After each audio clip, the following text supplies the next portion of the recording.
Okay? This is Linear Algebra, Lecture 11. And at the end of Lecture 10, I was talking about some vector spaces, but the things in those vector spaces were not what we usually call vectors. Nevertheless, you could add them and you could multiply by numbers. So we can call them vectors. I think the example I was working with, they were matrices. So we had like a matrix space, the space of all 3 by 3 matrices. And I'd like to just pick up on that because we've been so specific about n-dimensional space here, and you really want to see that the same ideas work as long as you can add and multiply by scalars. So these new vector spaces, the example I took was the space M of all 3 by 3 matrices. Okay? I can add them, I can multiply by scalars. I can multiply 2 of them together, but I don't do that. That's not part of the vector space picture. The vector space part is just adding the matrices and multiplying by numbers. And that's fine. We stay within this space of 3 by 3 matrices. And I had some subspaces that were interesting, like the symmetric, the subspace of symmetric matrices, symmetric 3 by 3s, or the subspace of upper triangular 3 by 3s. Now I use the word subspace because it follows the rule that if I add 2 symmetric matrices, I'm still symmetric. If I multiply 2 symmetric matrices, is the product automatically symmetric? No. But I'm not multiplying matrices. I'm just adding, so I'm fine. This is a subspace. Similarly, if I add 2 upper triangular matrices, I'm still upper triangular. And that's a subspace. Now, I just want to take these as examples and ask, well, what's the basis for that subspace? What's the dimension of that subspace? And what's the dimension of the whole space? So there's a natural basis for all 3 by 3 matrices. And why don't we just write it down? So M, a basis for M. Again, all 3 by 3s. Okay. And then I'll just count how many members are in that basis, and I'll know the dimension. And, okay, it's going to take me a little time. In fact, what is the dimension? Any idea of what I'm coming up with next? How many numbers does it take to specify that 3 by 3 matrix? 9. 9 is the dimension I'm going to find. And the most obvious basis would be the matrix that's that matrix. And then this matrix with a 1 there. And that's 2 of them. Shall I put in the third one? And then onwards. And the last one maybe would end with the 1. Okay. That's like the standard basis. In fact, our space is practically the same as 9-dimensional space. It's just the 9 numbers are written in a square instead of in a column. But somehow it's different and ought to be thought of as sort of natural for itself. Because now, what about the symmetric 3 by 3s? So that's a subspace. let's just think, what's the dimension of that subspace and what's a basis for that subspace?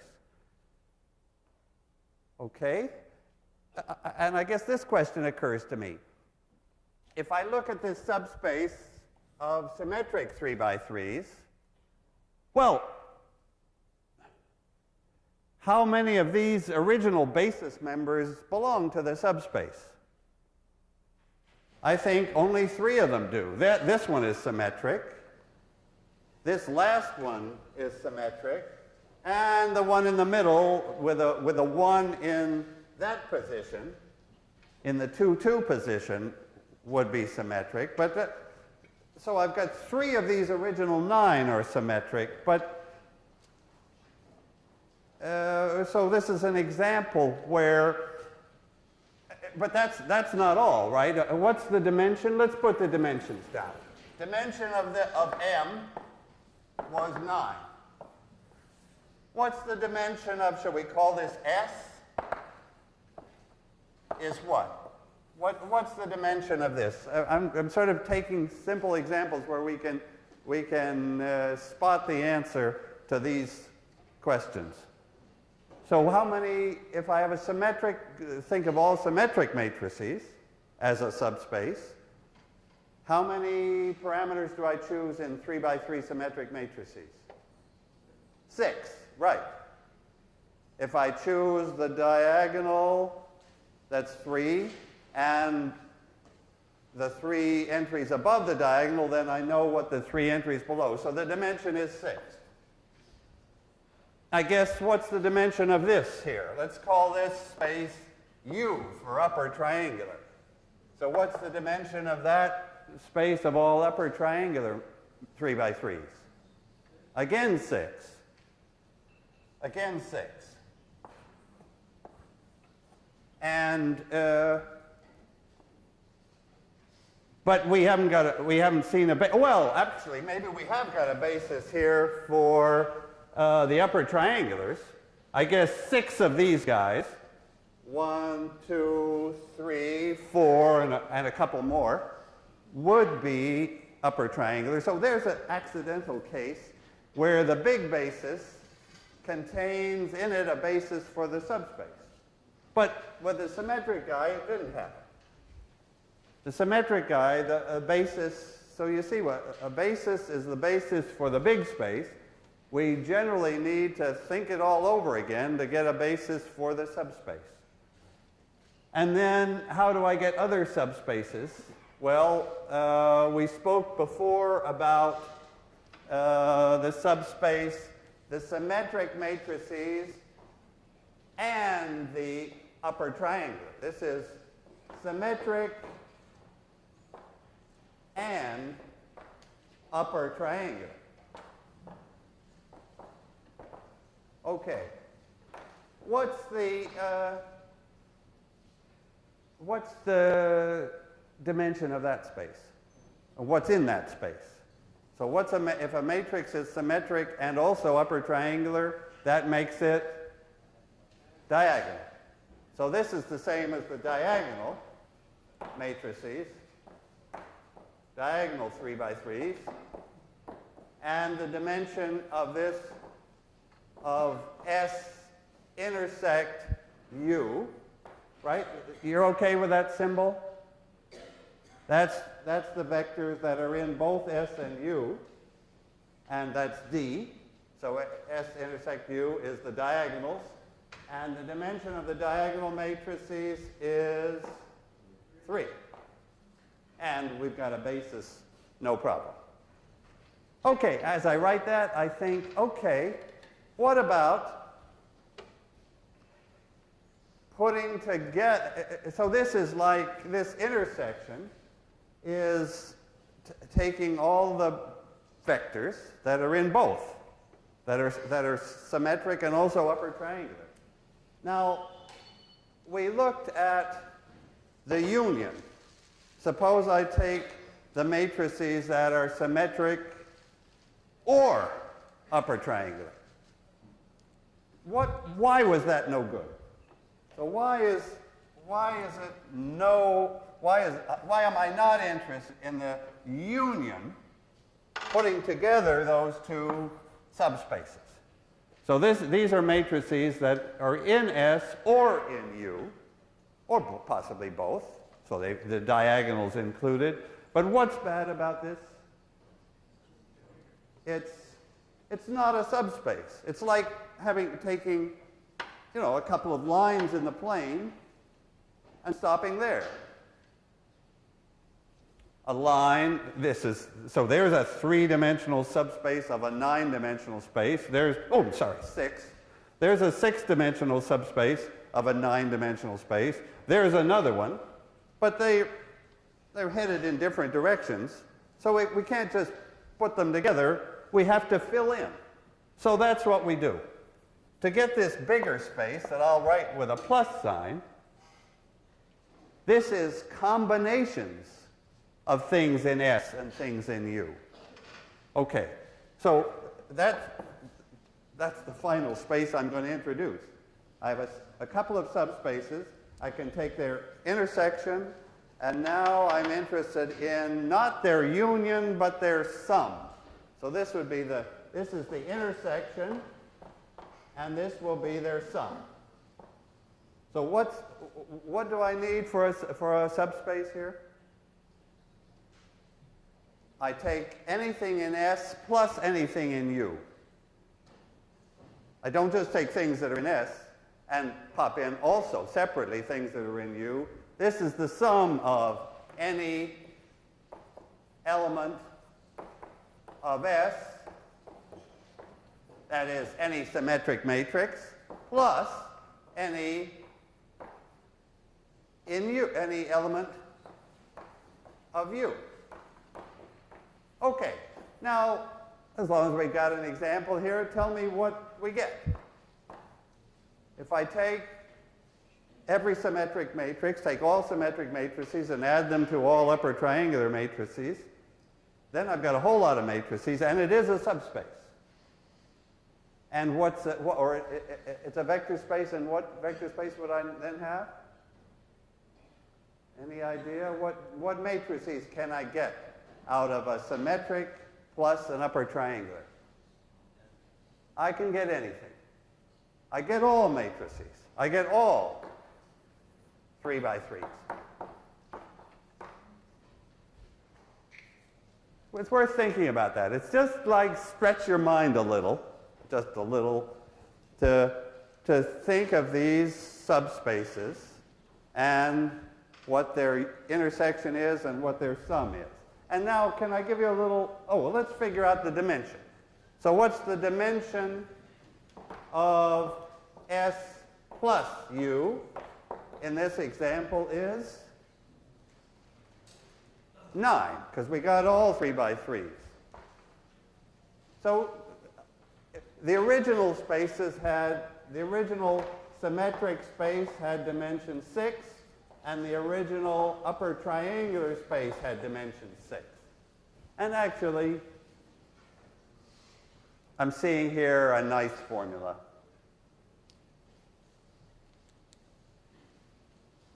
That the dimension of S plus the dimension of U, if I have two subspaces, the dimension of one plus the dimension of the other equals the dimension of their intersection plus the dimension of their sum. 6 plus 6 is 3 plus 9. It's kind of satisfying that these natural operations, and this is it actually. This is the set of natural things to do with subspaces, that the dimensions come out in a good way. Okay, maybe I'll take just one more example of a vector space that doesn't have vectors in it. Come from differential equations. So this is one more new vector space that we'll give just a few minutes to. Suppose I have a differential equation like d second y dx squared plus y equals 0. Okay. I look at the solutions to that equation. So what are the solutions to that equation? Y equals cos x is a solution. Y equals sine x is a solution. Y equals, well, e to the ix is a solution if you allow me to put that in. Oh, but why should I put that in? It's already there. You see, I'm really looking at a null space here. I'm looking at the null space of a differential equation.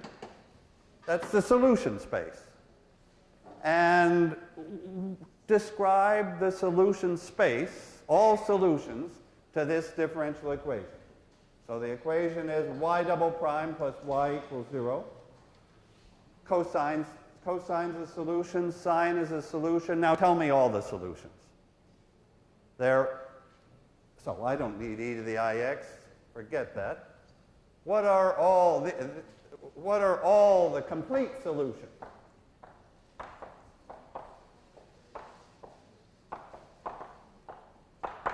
Is what? A combination of these. The complete solution is y equals some multiple of the cosine plus some multiple of the sine. That's a vector space.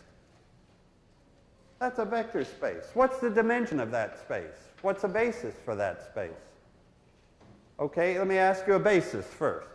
If I take the set of solutions to that second order differential equation, there it is. Those are the solutions.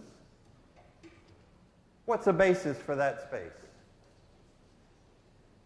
Now remember, what question am I asking? Because if you know the question I'm asking, you'll see the answer.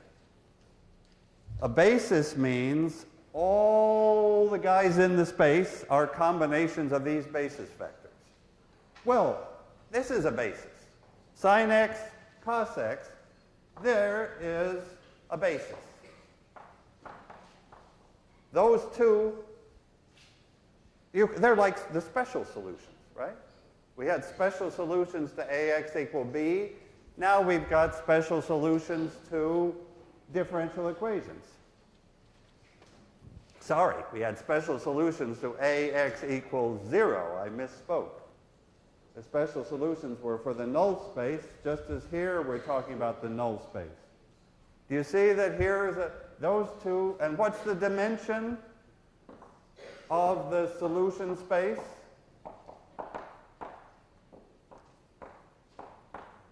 Is how many vectors in this basis? 2. The sine and cosine. Are those the only basis for the space? By no means. E to the ix and e to the minus ix would be another basis. Lots of bases. But do you see that really what a course in linear differential equations is about is finding a basis for the solution space. The dimension of the solution space will be 2 because we have a second order equation. So that's like there's 1803 in 5 minutes of 1806 is enough to take care of 1803. Okay. So that's one more example, and of course the point of the example is these things don't look like vectors. They look like functions. But we can call them vectors because we can add them and we can multiply by constants, so we can take linear combinations. That's all we have to be allowed to do. So that's really why this idea of linear algebra and basis and dimension and so on plays a wider role than our constant discussions of m by n matrices. Okay, that's what I wanted to say about that topic. Now, of course, the key number associated with matrices to go back to that number, is the rank. And the rank, what do we know about the rank? Well, we know it's not bigger than m, and it's not bigger than n. So, but I'd like to have a little discussion on the rank. Maybe I'll put that here. So I'm picking up this topic of rank 1 matrices. And the reason I'm interested in rank 1 matrices is that they ought to be simple. If the rank is only 1, the matrix can't get away from us. So for example, let me create a rank 1 matrix. Okay, suppose it's 2 by 3. And let me give you the first row. What can the second row be? Tell me a possible second row here for this matrix to have rank 1.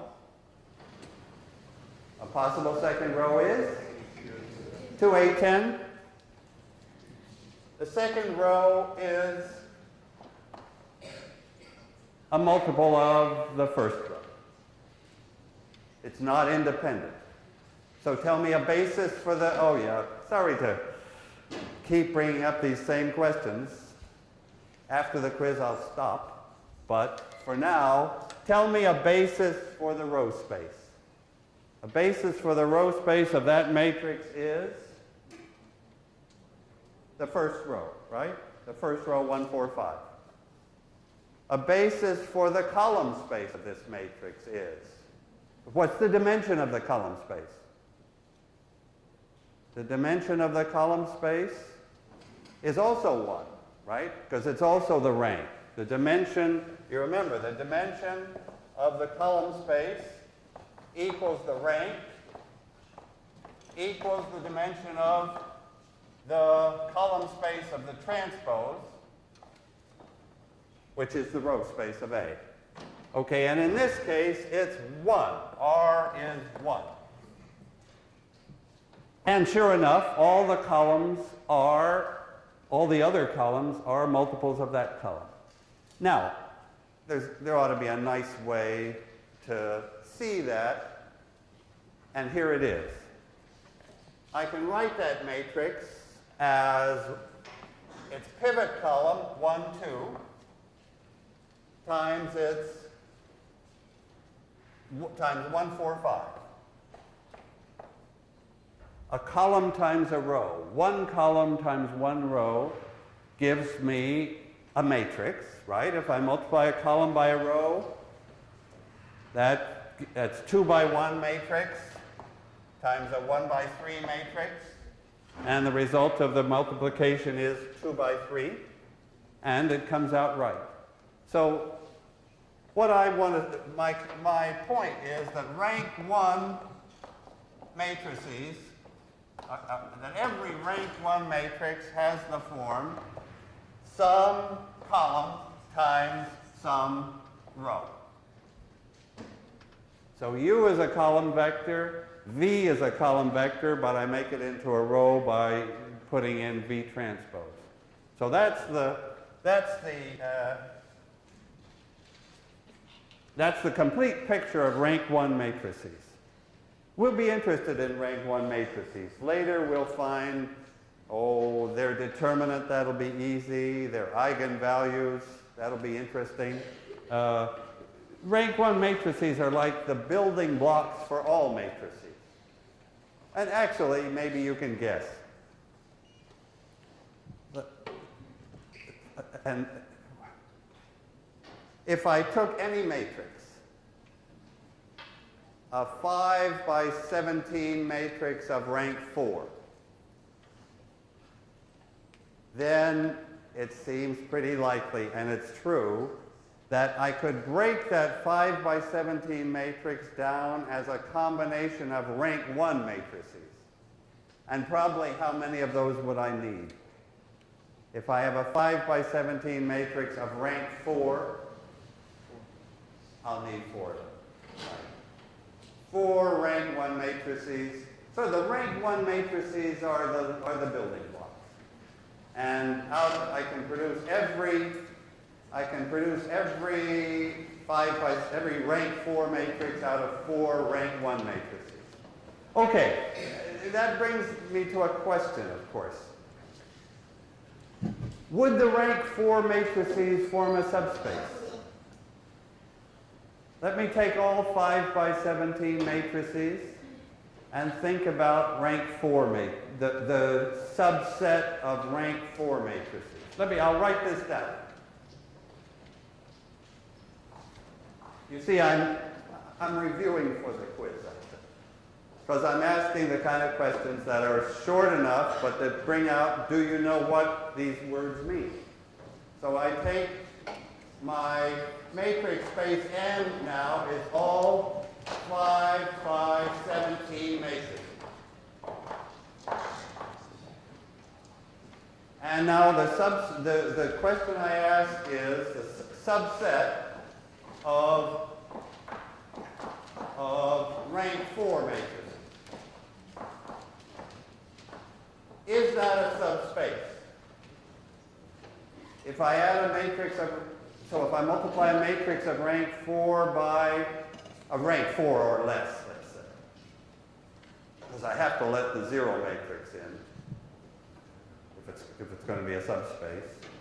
But that doesn't, just because the 0 matrix got in there doesn't mean I have a subspace. So the question really comes down to, if I add 2 rank 4 matrices, is the sum rank 4? What do you think? No, not usually. Not usually. If I add 2 rank 4 matrices, the sum is probably, what could I say about the sum? Well, actually, the rank could be 5. It's a general fact, actually, that the rank of A plus B can't be more than rank of A plus the rank of B. So this would say if I added 2 of those, the rank couldn't be larger than 8. But I know actually the rank couldn't be as large as 8 anyway. How big could the rank be? For the rank of a matrix in M could be as large as 5. Right. So they're all sort of natural ideas. So rank 4 matrices or rank 1 matrices, let me change that to rank 1.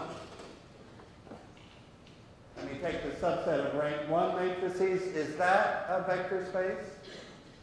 If I add a rank 1 matrix to a rank 1 matrix, no, it's most likely going to have rank 2. So I'll just make that point. Not a subspace. Okay. Those are topics that I wanted to just fill out the previous lectures. I'll ask one more subspace question, a more likely example. Suppose I'm in, let me put this example on a new board. Suppose I'm in R4. So my typical vector in R4 has 4 components, V1, V2, V3, and V4. Suppose I take the subspace of vectors whose components add to 0. So I let S be all vectors V in 4-dimensional space with V1 plus V2 plus V3 plus V4 equals 0. So I just want to consider that bunch of vectors. Is it a subspace, first of all?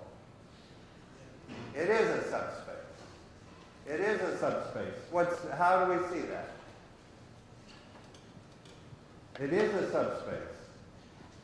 Formally I should check.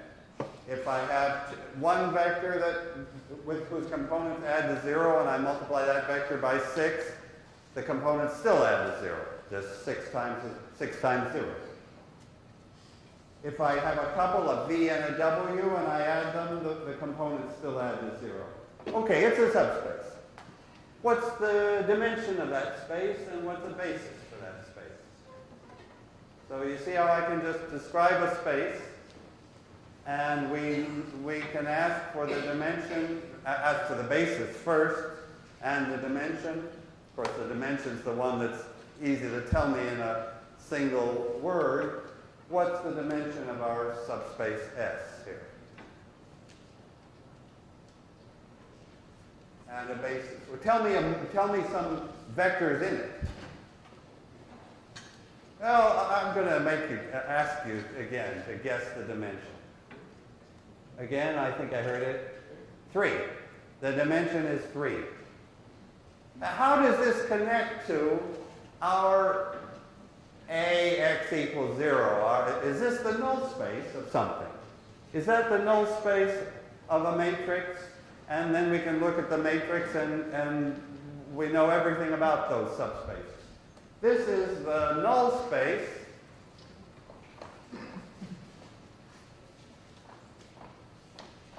of what matrix?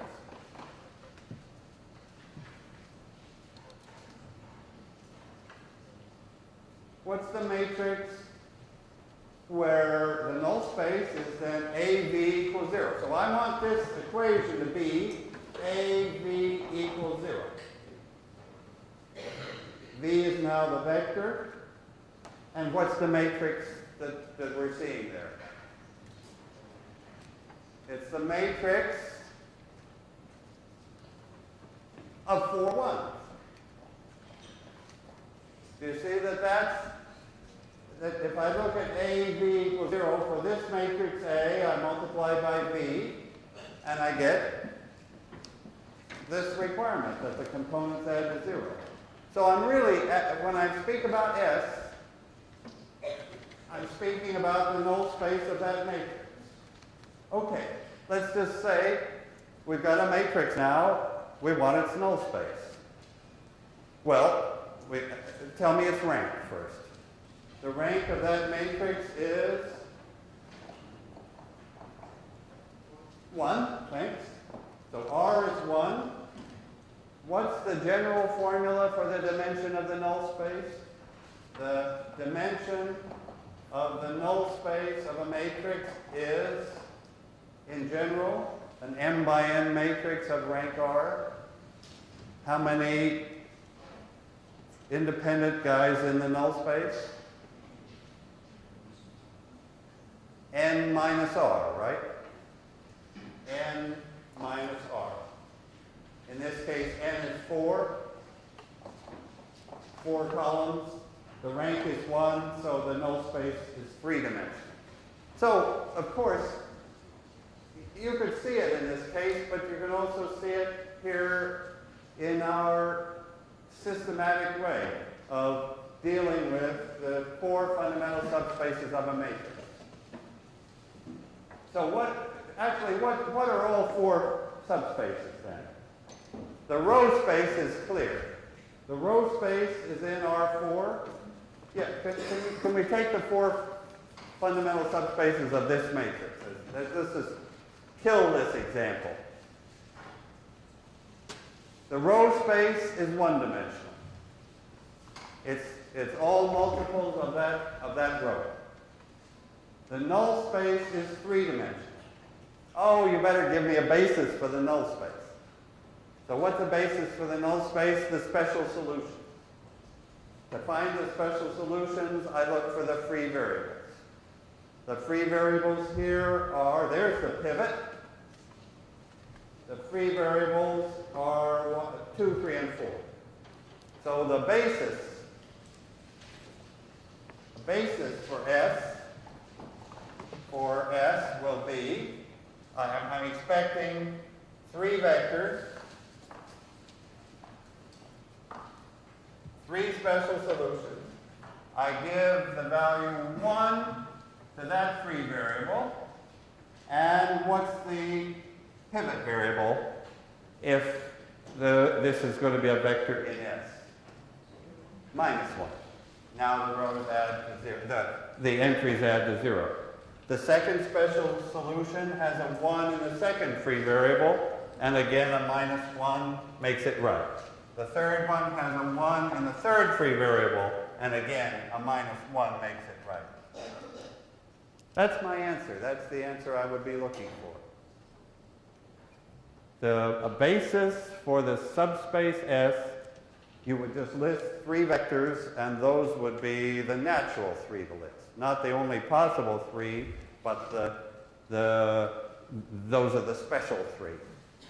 Okay, tell me about the column space. What's the column space of this matrix, A? So the column space is a subspace of R1, because M is only 1. The columns only have 1 component. So the column space of S, the column space of A, is somewhere in the space R1, because we only have, these columns are short. And what is the column space actually? It's just talking with these words is what I'm doing. The column space for that matrix is R1. The column space for that matrix is all multiples of that column. And all multiples give you all of R1. And what's the remaining fourth space? The null space of A transpose is what? So we transpose A. We look for combinations of the columns now that give 0 for A transpose, and there aren't any. The only combination of these rows to give the 0 row is the 0 combination. Okay. So let's just check dimensions. The null space has dimension 3. The row space has dimension 1. 3 plus 1 is 4. The column space has dimension 1. And what's the dimension of this, like, smallest possible space? What's the dimension of the 0 space? It's a subspace. 0. What else could it be? I mean, we have to take a reasonable answer, and the only reasonable answer is 0. So 1 plus 0 gives, this was n, the number of columns, and this is m, the number of rows. And let me just say again then, the subspace that has only that one point, that point is 0 dimensional, of course. And the basis is empty, because if the dimension is 0, there shouldn't be anybody in the basis. So the basis of that smallest subspace is the empty set, and the number of members in the empty set is 0, so that's the dimension. Okay. Good. Now, I have just 5 minutes to tell you about, well, actually about this is now this last topic of small world graphs, and leads into a lecture about graphs and linear algebra. But let me tell you, in these last minutes, the graph that I'm interested in. It's the graph where, so what is a graph? Better tell you that first. Okay, what's a graph? Okay, this isn't calculus. I'm not thinking of like some sine curve. The word graph is used in a completely different way. It's a set of a bunch of nodes and edges. edges connecting the nodes. So I have nodes like 5 nodes, and edges, I'll put in some edges. I could include them all. There's, well, let me put in a couple more. There's a graph with 5 nodes and 1, 2, 3, 4, 5, 6 edges. And some 5 by 6 matrix is going to tell us everything about that graph. Let me leave that matrix to next time and tell you about the question I'm interested in. Suppose the graph isn't doesn't have just 5 nodes, but suppose every person in this room is a node. And suppose there's an edge between 2 nodes if those 2 people are friends. So have I described a graph? It's a pretty big graph, hundreds nodes, and I don't know how many edges are in there. There's an edge if you're friends. So that's the graph for this class. A similar graph you could take for the whole country. So 260 million nodes and edges between friends. And the question for that graph is, how many steps does it take to get from anybody to anybody? What 2 people are furthest apart in this friendship graph, say for the US? By furthest apart, I mean the distance from, well, I'll tell you my distance to Clinton. It's 2. I happen to go to college with somebody who knows Clinton. I don't know him. So my distance to Clinton is not 1, because I don't, happily or not, don't know him. But I know somebody who does. He's a senator, and so I presume he knows him. Okay, I don't know what's your distance to Clinton? Well, not more than 3, right. Actually, true. You know me. I take credit for reducing your Clinton distance. What's your distance to Monica?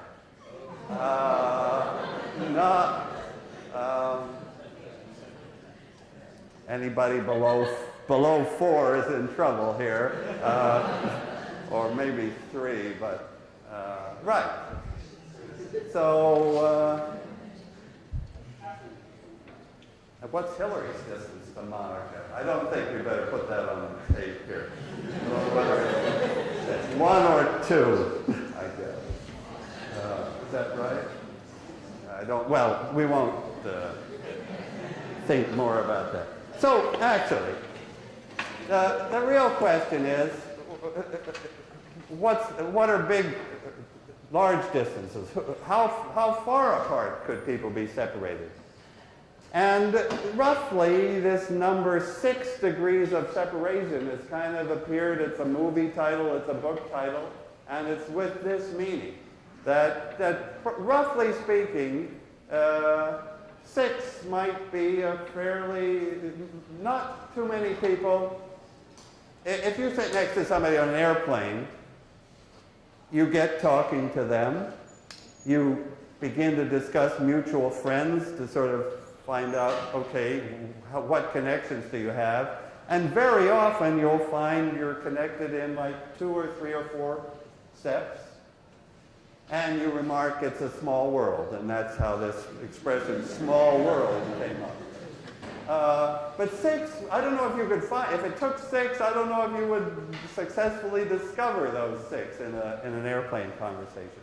But here's the math question, and I'll leave it for lecture 12, and do a lot of linear algebra in lecture 12. But the interesting point is that with a few shortcuts, the distances come down dramatically. That I mean, all your distances to Clinton immediately drop to 3 by taking linear algebra. That's like an extra bonus for taking linear algebra. And to understand mathematically what it is about these graphs, or like the graphs of the World Wide Web. There's a fantastic graph. So many people would like to understand and model the web. What are where the edges are links and the nodes are sites, websites. I'll leave you with that graph. And I'll see you. Have a good weekend and see you on Monday.